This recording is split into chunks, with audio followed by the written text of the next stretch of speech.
Hi, mathematicians. We're going to go ahead and finish section 2.4. We're going to talk about vertical asymptotes real quick. And then we're going to do some example problems. Okay, and so anytime that the limit as x approaches some value a equals infinity, whether it be the limit as we approach a from the right-hand side or the limit as we approach a from the left-hand side, if any of these three statements are true, right? If any of these statements are true, if any of these statements are true, it can be said, this is very mathy, right? If any of these statements are true, it can be said that it was autofocus and it did not focus. There we go. That f of x has a vertical asymptote at a. Okay, and so what does that mean? Vertical asymptotes are those dotted lines, right? And so we say suppose the limit of f of x as x approaches a equals infinity. So we'll make this value right here a, right? Here's my x-axis, here's my y-axis. Somewhere along the x-axis, there is some value a. And we're saying the limit as x approaches a of f of x equals infinity. So that means that wherever I come from, I don't know where I'm coming from, but here, I'm going to go up to infinity. And wherever I come from on this side, I don't know what I'm doing, but here I'm going to go up to negative infinity. That's my cat, just to let you know. She's insisting on getting attention right now. Well, it looks like she's going to get in that. Yes, she is. Okay, hold on. Well, you can't sit here right this second. All right, over there. There you go. Sorry about that. Okay, so here's my function. Like I said, I don't know much about this function. I just know that it approaches infinity as x approaches a. And so therefore we know that x equals a is a vertical asymptote.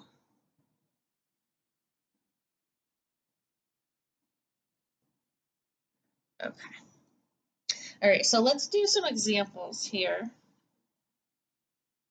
So we have the limit. Okay. So we have the limit as x approaches 3 from the right-hand side of 2 minus 5x, x minus 3.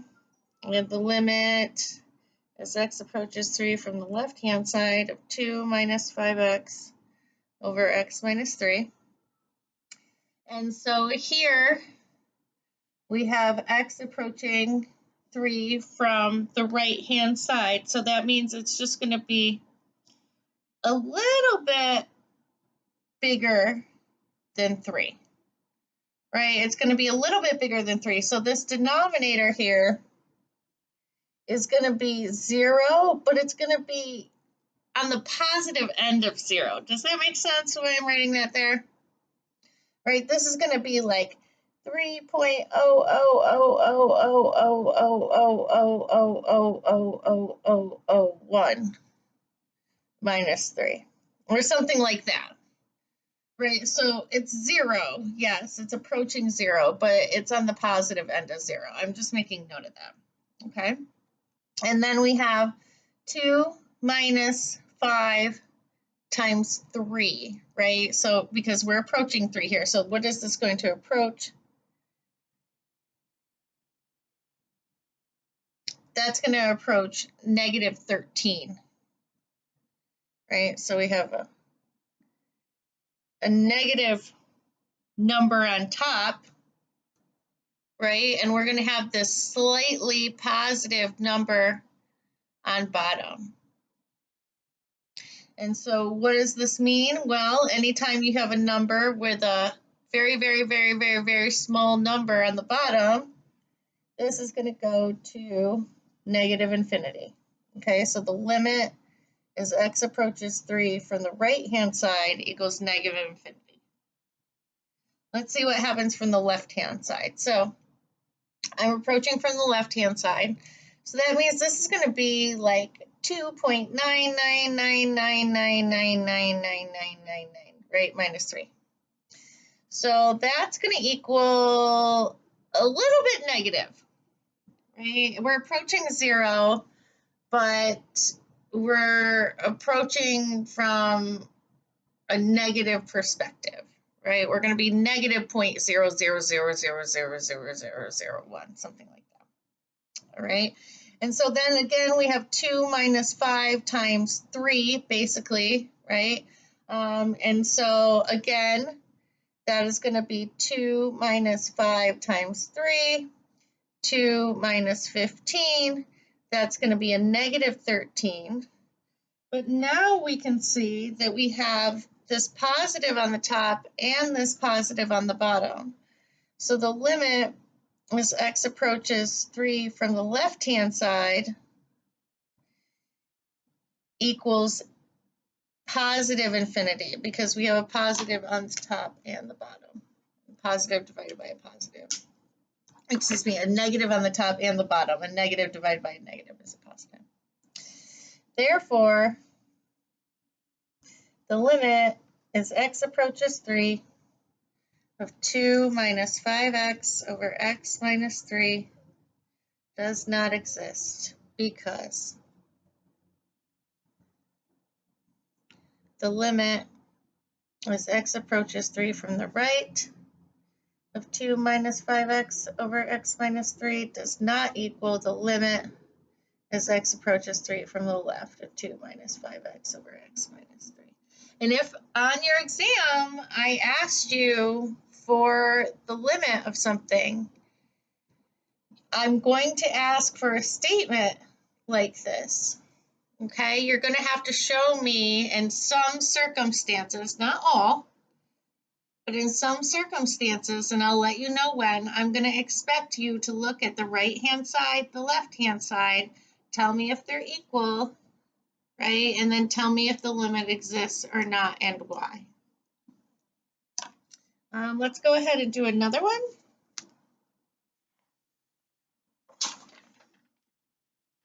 Okay, so this is example 5. And it says to find the vertical asymptotes of f of x equals x squared minus 4x plus 3 over x squared minus 1. Okay, so it says find the vertical asymptotes. So looking at this, you know, again, vertical asymptotes are going to be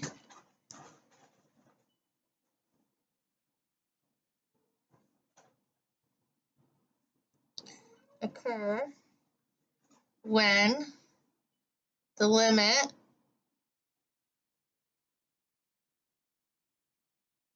of f of x as x approaches a equals infinity, or the limit as x approaches a from the right equals infinity, or the limit as x approaches a from the left equals infinity. Okay, when do all these happen? When does this happen? When does this happen?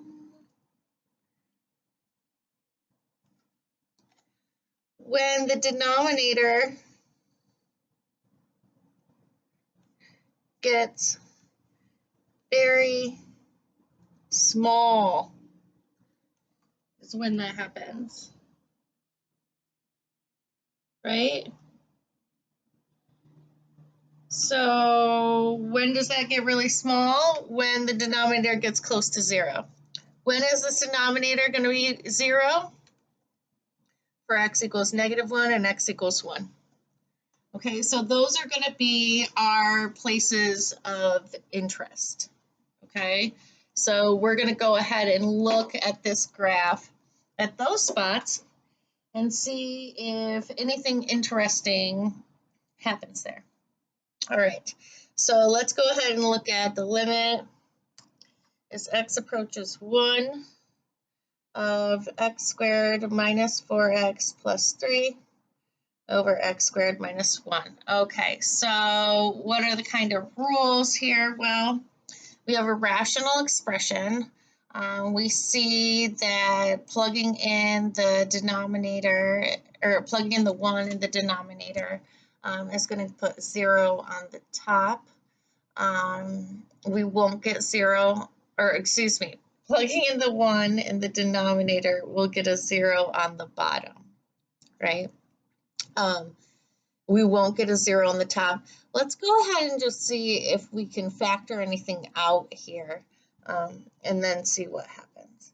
So let's look at the limit as x approaches 1 of x squared minus 3. Ooh, let's do it, sorry. X minus 3, x minus 1 over x plus 1, x minus 1. Okay, and so what's happening here is I have minus 3 to minus 1 makes my positive 3. Minus 3 minus 1 makes my negative 4. I know this is a difference of 2 squares, right? This is a perfect square, this is a perfect square, so a difference of 2 squares. And so that's always going to factor into the positive and negative. We can go ahead then and cancel those two. I can go ahead and plug in this 1 here, and I get 1 minus 3 over 1 plus 1. And I get negative 2 over 2 equals negative 1. Okay, so the limit as x approaches 1 is going to be negative 1. Let's see what happens as x approaches negative 1. So the limit as x approaches negative 1 of x squared minus 4x plus 3 over x squared minus 1. And again, we can go ahead and factor this.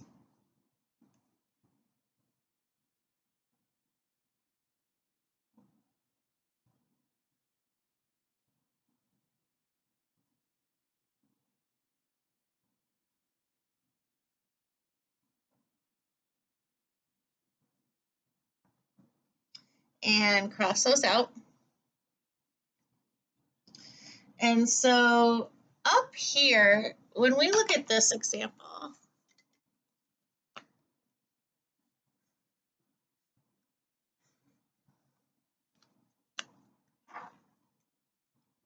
it doesn't matter if I'm approaching 1 from the right-hand side or from the left-hand side, and we can check that, right? So I'm just going to take, because I didn't, right? I just went forward with this 1. And I didn't check 2 different cases. But that's because even if I approach 1 from the right-hand side, it doesn't change the sign of anything, right? I'm going to write that over here. Didn't check both x approaching 1 from the left and x approaching 1 from the right, because it didn't affect the sign.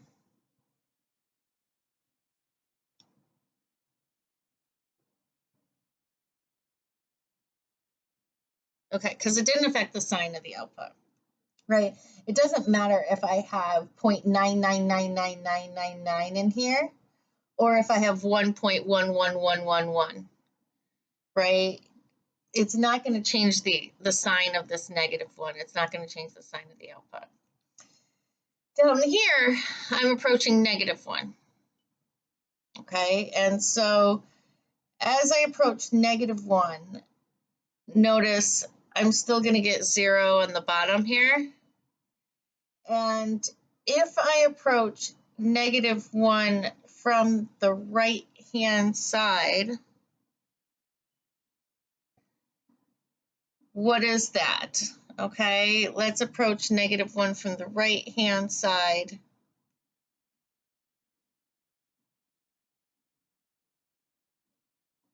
We're getting closer and closer and closer to -1.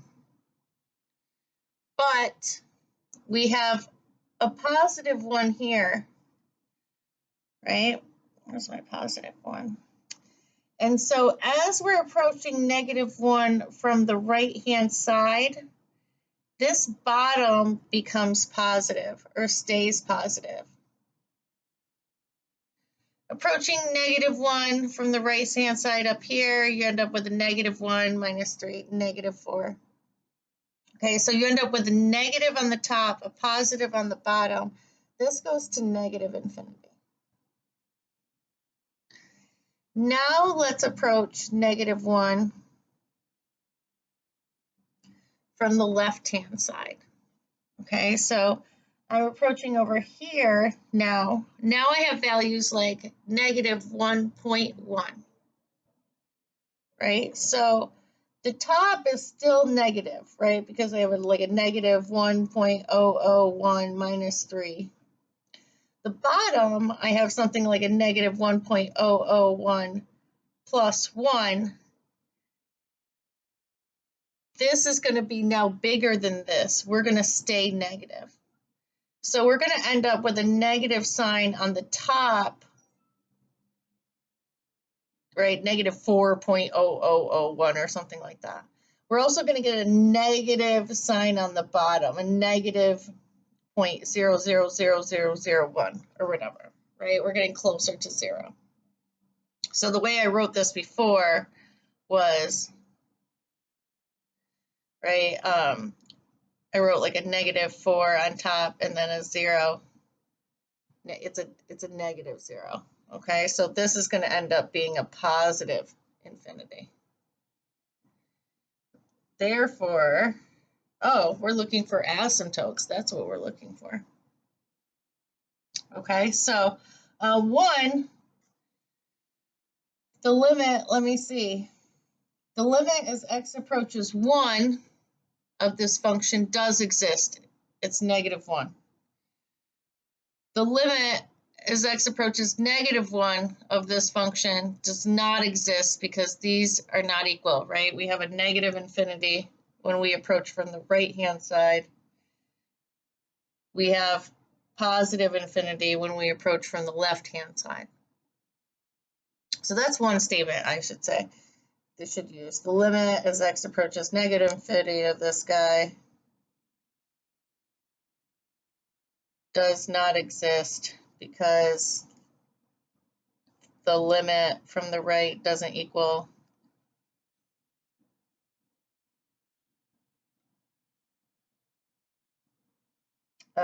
does not equal limit from the left.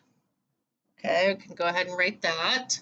But they want to know where their asymptotes are, right? So their asymptotes are going to be at x equals -1. So we'll write one more statement and we'll say f of x has a vertical